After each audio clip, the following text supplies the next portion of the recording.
Thank you very much. Thank you.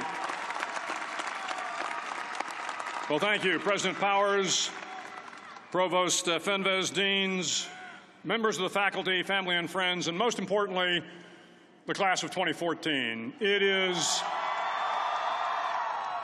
indeed an honor for me to be here tonight. It's been almost 37 years to the day that I graduated from UT.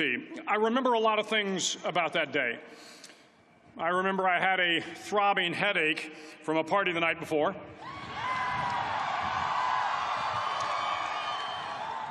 I remember I had a serious girlfriend, who I later married. That's important to remember, by the way. And I remember I was getting commissioned in the Navy that day. But of all the things I remember, I don't have a clue who the commencement speaker was, and I certainly don't remember anything they said. So acknowledging that fact, if I can't make this commencement speech memorable, I will at least try to make it short. So the university's slogan is, "What starts here changes the world." Well, I've got to admit, I kind of like it. What starts here changes the world. Tonight, there are almost 8,000 students, or there are more than 8,000 students, graduated from UT. So that great paragon of analytical rigor, Ask.com, says that the average American will meet 10,000 people in their lifetime. 10,000 people, that's a lot of folks. But if every one of you changed the lives of just 10 people, and each one of those people changed the lives of another 10 people, and another 10, then in 5 generations, 125 years, the class of 2014 will have changed the lives of 800 million people. 800 million people. Think about it. Over twice the population of the United States. Go one more generation, and you can change the entire population of the world, 8 billion people. If you think it's hard to change the lives of 10 people, change their lives forever, you're wrong. I saw it happen every day in Iraq and Afghanistan. A young Army officer makes a decision to go left instead of right down a road in Baghdad, and the 10 soldiers with him are saved from a close-in ambush. In Kandahar province, Afghanistan, a non-commissioned officer from the female engagement team senses that something isn't right and directs the infantry platoon away from a 500-pound IED, saving the lives of a dozen soldiers. But if you think about it, not only were those soldiers saved by the decisions of one person, but their children were saved, and their children's children. Generations were saved by one decision, one person. But changing the world can happen anywhere, and anyone can do it. So what starts here can indeed change the world. But the question is, what will the world look like after you change it? Well, I'm confident that it will look much, much better. But if you'll humor this old sailor for just a moment, I have a few suggestions that may help you on your way to a better world. And while these lessons were learned during my time in the military, I can assure you that it matters not whether you ever served a day in uniform. It matters not your gender, your ethnic or religious background, your orientation, or your social status. Our struggles in this world are similar, and the lessons to overcome those struggles and to move forward, changing ourselves and changing the world around us, will apply equally to all. I've been a Navy SEAL for 36 years. But it all began when I left UT for basic SEAL training in Coronado, California. Basic SEAL training is 6 months of long, torturous runs in the soft sand, midnight swims in the cold water off San Diego, obstacle courses, unending calisthenics, days without sleep, and always being cold, wet, and miserable. It is 6 months of being constantly harassed by professionally trained warriors who seek to find the weak of mind and body and eliminate them from ever becoming a Navy SEAL. But the training also seeks to find those students who can lead in an environment of constant stress, chaos, failure, and hardships. To me, basic SEAL training was a lifetime of challenges crammed into 6 months. So here are the 10 lessons I learned from basic SEAL training that hopefully will be of value to you as you move forward in life. Every morning in SEAL training, my instructors, who at the time were all Vietnam veterans, would show up in my barracks room, and the first thing they'd do was inspect my bed. If you did it right, the corners would be square, the covers would be pulled tight, the pillow centered just under the headboard, and the extra blanket folded neatly at the foot of the rack. It was a simple task, mundane at best, but every morning we were required to make our bed to perfection. It seemed a little ridiculous at the time, particularly in light of the fact that we were aspiring to be real warriors, tough, battle-hardened SEALs. But the wisdom of this simple act has been proven to me many times over. If you make your bed every morning, you will have accomplished the first task of the day. It will give you a small sense of pride, and it will encourage you to do another task, and another, and another. And by the end of the day, that one task completed will have turned into many tasks completed. Making your bed will also reinforce the fact that the little things in life matter. If you can't do the little things right, you'll never be able to do the big things right. And if by chance you have a miserable day, you will come home to a bed that is made, that you made. And a made bed gives you encouragement that tomorrow will be better. So if you want to change the world, start off by making your bed. During SEAL training, the students are all broken down into boat crews. Each crew is 7 students, 3 on each side of a small rubber boat, and 1 coxswain to help guide the dinghy. Every day, your boat crew forms up on the beach and is instructed to get through the surf zone and paddle several miles down the coast. In the winter, the surf off San Diego can get to be 8 to 10 feet high, and it is exceedingly difficult to paddle through the plunging surf unless everyone digs in. Every paddle must be synchronized to the stroke count of the coxswain. Everyone must exert equal effort, or the boat will turn against the wave and be unceremoniously dumped back on the beach. For the boat to make it to its destination, everyone must paddle. You can't change the world alone. You will need some help. And to truly get from your starting point to your destination takes friends, colleagues, the goodwill of strangers, and a strong coxswain to guide you. If you want to change the world, find someone to help you paddle. Over a few weeks of difficult training, my SEAL class, which started with 150 men, was down to just 42. There were now 6 boat crews of 7 men each. I was in the boat with the tall guys, but the best boat crew we had was made up of the little guys, the Munchkin crew, we called them. No one was over 5'5". The Munchkin boat crew had 1 American Indian, 1 African American, 1 Polish American, 1 Greek American, 1 Italian American, and 2 tough kids from the Midwest. They out-paddled, outran, and outswam all the other boat crews. The big men in the other boat crews would always make good-natured fun of the tiny little flippers the Munchkins put on their tiny little feet prior to every swim. But somehow these little guys from every corner of the nation and the world always had the last laugh, swimming faster than everyone and reaching the shore long before the rest of us. SEAL training was a great equalizer. Nothing mattered but your will to succeed, not your color, not your ethnic background, not your education, not your social status.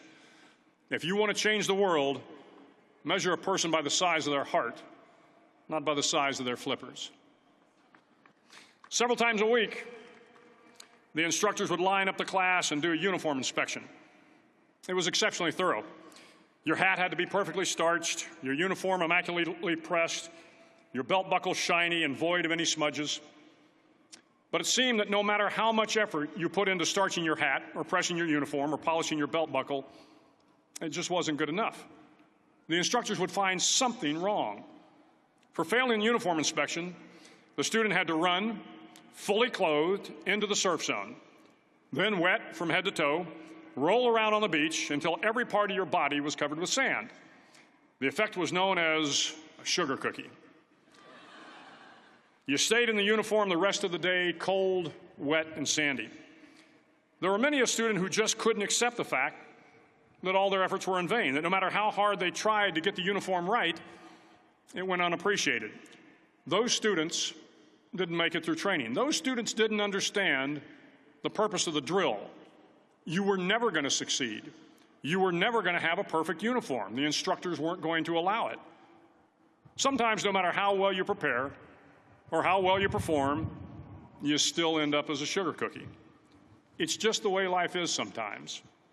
If you want to change the world, get over being a sugar cookie and keep moving forward. Every day during training, you were challenged with multiple physical events: long runs, long swims, obstacle courses, hours of calisthenics, something designed to test your mettle. Every event had standards, times you had to meet. If you failed to meet those times, those standards, your name was posted on a list, and at the end of the day, those on the list were invited to a circus. A circus was 2 hours of additional calisthenics, designed to wear you down, to break your spirit, to force you to quit. No one wanted a circus. A circus meant that for that day, you didn't measure up. A circus meant more fatigue, and more fatigue meant that the following day would be more difficult, and more circuses were likely. But at some time during SEAL training, everyone made the circus list. But an interesting thing happened to those who were constantly on the list. Over time, those students who did 2 hours of extra calisthenics got stronger and stronger. The pain of the circuses built inner strength and physical resiliency. Life is filled with circuses. You will fail. You will likely fail often. It will be painful. It will be discouraging. At times, it will test you to your very core. But if you want to change the world, don't be afraid of the circuses. At least twice a week, the trainees were required to run the obstacle course. The obstacle course contained 25 obstacles, including a 10-foot wall, a 30-foot cargo net, a barbed wire crawl, to name a few. But the most challenging obstacle was the slide for life. It had a 3-level, 30-foot tower at one end and a 1-level tower at the other. In between was a 200-foot-long rope. You had to climb the 3-tiered tower, and once at the top, you grabbed the rope, swung underneath the rope, and pulled yourself hand over hand until you got to the other end. The record for the obstacle course had stood for years when my class began in 1977. The record seemed unbeatable until one day a student decided to go down the slide for life head first. Instead of swinging his body underneath the rope and inching his way down, he bravely mounted the top of the rope and thrust himself forward. It was a dangerous move, seemingly foolish and fraught with risk. Failure could mean injury and being dropped from the course. Without hesitation, the student slid down the rope perilously fast. Instead of several minutes, it only took him half that time. And by the end of the course, he had broken the record. If you want to change the world, sometimes you have to slide down the obstacles head first. During the land warfare phase of training, the students are flown out to San Clemente Island, which lies off the coast of San Diego. The waters off San Clemente are a breeding ground for the great white sharks. To pass SEAL training, there are a series of long swims that must be completed. One is the night swim. Before the swim, the instructors joyfully brief the students on all the species of sharks that inhabit the waters off San Clemente. They assure you, however, that no student has ever been eaten by a shark, at least not that they can remember. But you are also taught that if a shark begins to circle your position, stand your ground. Do not swim away. Do not act afraid. And if the shark, hungry for a midnight snack, darts towards you, then summons up all your strength and punch him in the snout, and he will turn and swim away. There are a lot of sharks in the world. If you hope to complete the swim, you will have to deal with them. So if you want to change the world, don't back down from the sharks. As Navy SEALs, one of our jobs is to conduct underwater attacks against enemy shipping. We practice this technique extensively during training. The ship attack mission is where a pair of SEAL divers is dropped off outside an enemy harbor and then swims well over 2 miles underwater, using nothing but a depth gauge and a compass to get to the target. During the entire swim, even well below the surface, there is some light that comes through. It is comforting to know that there is open water above you. But as you approach the ship, which is tied to a pier, the light begins to fade. The steel structure of the ship blocks the moonlight. It blocks the surrounding street lamps. It blocks all ambient light. To be successful in your mission, you have to swim under the ship and find the keel, the center line, and the deepest part of the ship. This is your objective. But the keel is also the darkest part of the ship, where you cannot see your hand in front of your face, where the noise from the ship's machinery is deafening, and where it gets to be easily disoriented, and you can fail. Every SEAL knows that under the keel, at that darkest moment of the mission, is a time when you need to be calm, when you must be calm, when you must be composed, when all your tactical skills, your physical power, and your inner strength must be brought to bear. If you want to change the world, you must be your very best in the darkest moments. The 9th week of training is referred to as Hell Week. It is 6 days of no sleep, constant physical and mental harassment, and one special day at the Mud Flats. The Mud Flats are an area between San Diego and Tijuana where the water runs off and creates the Tijuana Sloughs, a swampy patch of terrain where the mud will engulf you. It is on Wednesday of Hell Week that you paddle down to the Mud Flats and spend the next 15 hours trying to survive this freezing cold, the howling wind, and the incessant pressure to quit from the instructors. As the sun began to set that Wednesday evening, my training class, having committed some egregious infraction of the rules, was ordered into the mud. The mud consumed each man till there was nothing visible but our heads. The instructors told us we could leave the mud if only 5 men would quit. Only 5 men, just 5 men, and we could get out of the oppressive cold. Looking around the mud flat, it was apparent that some students were about to give up. It was still over 8 hours till the sun came up. 8 more hours of bone-chilling cold. The chattering teeth and the shivering moans of the trainees were so loud, it was hard to hear anything. And then one voice began to echo through the night. One voice raised in song. The song was terribly out of tune, but sung with great enthusiasm. One voice became 2, and 2 became 3, and before long, everyone in the class was singing. The instructors threatened us with more time in the mud if we kept up the singing, but the singing persisted. And somehow the mud seemed a little warmer, and the wind a little tamer, and the dawn not so far away. If I have learned anything in my time traveling the world, it is the power of hope. The power of one person, a Washington, a Lincoln, King, Mandela, and even a young girl from Pakistan, Malala. One person can change the world by giving people hope. So if you want to change the world, start singing when you're up to your neck in mud. Finally, in SEAL training, there's a bell. A brass bell that hangs in the center of the compound for all the students to see. All you have to do to quit is ring the bell. Ring the bell, and you no longer have to wake up at 5 o'clock. Ring the bell, and you no longer have to be in the freezing cold swims. Ring the bell, and you no longer have to do the runs, the obstacle course, the PT, and you no longer have to endure the hardships of training. All you have to do is ring the bell to get out. If you want to change the world, don't ever, ever ring the bell.